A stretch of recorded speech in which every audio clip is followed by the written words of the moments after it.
Welcome to Scotty's Gunworks. Today what we're going to do is we're going to go in here to the shop. We're going to make a little video showing you how to jewel a bolt handle on like a rifle.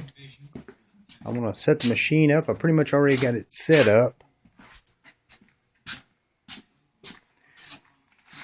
This fella here wants not only the bolt jeweled, but he also wants the extractor jeweled and the magazine follower jeweled. And I'll kind of go over some different things I've done here, you know, to kind of set these little gadgets up. I got the extractor set in a vise here, as everybody can tell. Then got everything all good and lined up. I'm going to put the polish and rouge on the extractor here, and then I'm just gonna, I'm gonna film myself doing it. I got a bipod here. I can set it up. Probably won't bore you with the whole length of it. I'll just kind of do a few circles, and then I'll cut the camera off, and I'll just kind of give you updates because it's going to take a little while to do this.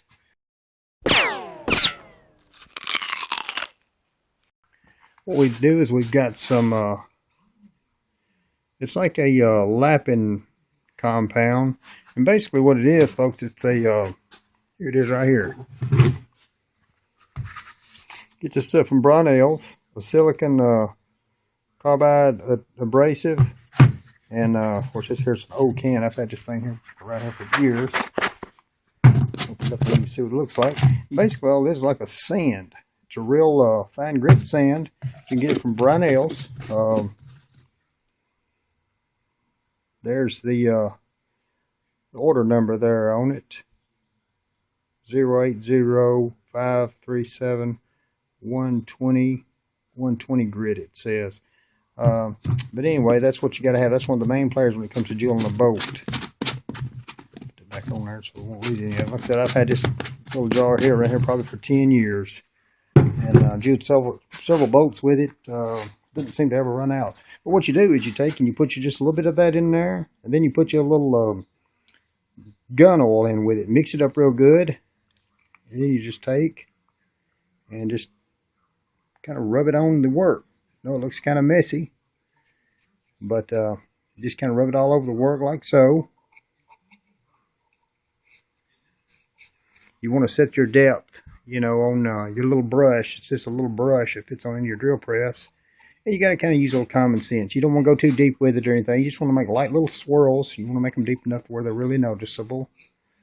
Okay, here we are. We're already starting to make a little bit of progress. I'm going to kind of do a few circles and kind of let you watch here as we do this.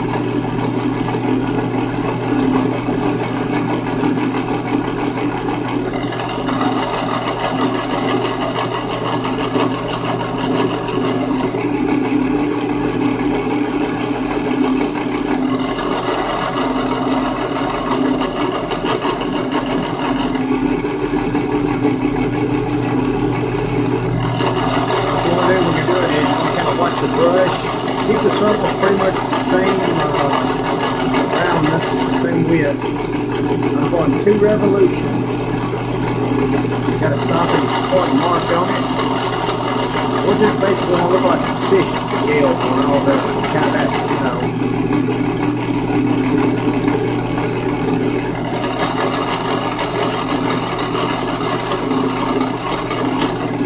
Slow it down to about 10 or 12 seconds.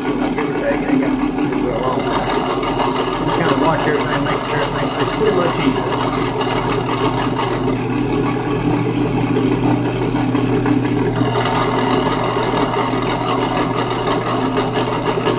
Because this is on a curve, that's why you want to make sure that you kind of eyeball it.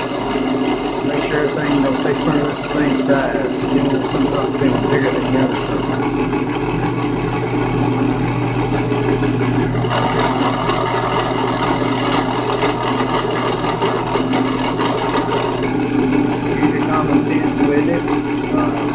We've already got the machine set up nice and straight, so they're going to come out straight. So the main thing you just doing now is make sure everything stays pretty much the same size as part of the circle.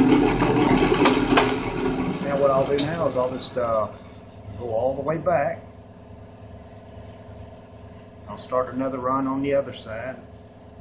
Pardon the wobbliness of the camera. Try to keep everything nice and still. Back to my starting point. Just about right there. And then I'll take and I'll take this vise here, because I'm gonna go on the other side there, and I got another dome right there. You know, because it kind of goes like that right there. Just want to make sure that we favor the pretty much get top dead center. This right here would be like a top dead center because it's where the dome's going to come down on that, you know. So we got the other side all set up. Now we're going to go ahead and start our roll the other way. I done got started on it. I'm just going to kind of have to watch over here to make sure that everything stays good and consistent.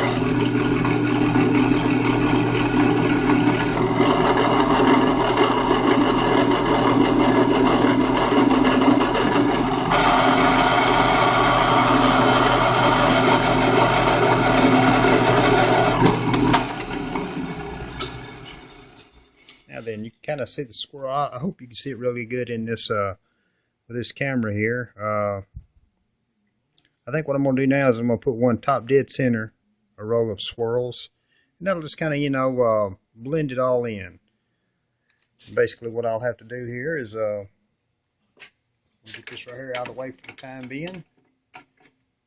And I'll take and I'll level the vise back up, and I'll just eyeball it, you know, making sure that the dome is top dead center.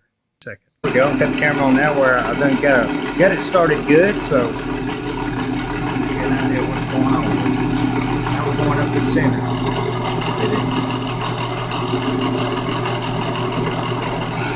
Like I said, the ones on the side were just there to make sure that I got everything covered. That's all those on the side were. These are here really decorative. They're going to more or less match the boat.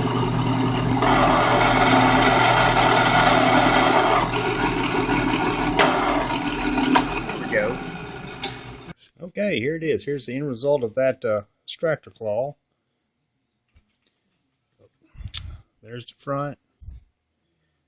And I want to point this out too. Whenever you're cleaning this, you know, when you got the polish and rouge on there and you go to clean it, put your little Dawn dishwashing liquid on it and run some hot water over it with a little brush. And that way you can get all that off, because you don't want to scratch it, you know. But anyway, there's the end result on the extractor claw for this particular gun. I think next I'm going to set the drill press up for the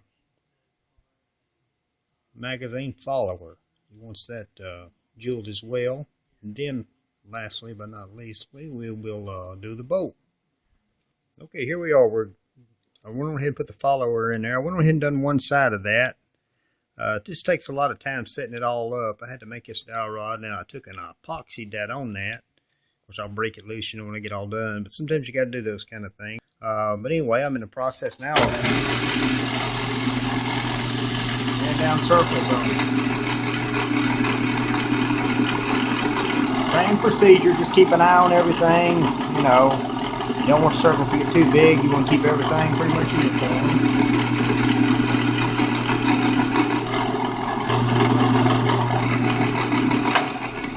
There we go.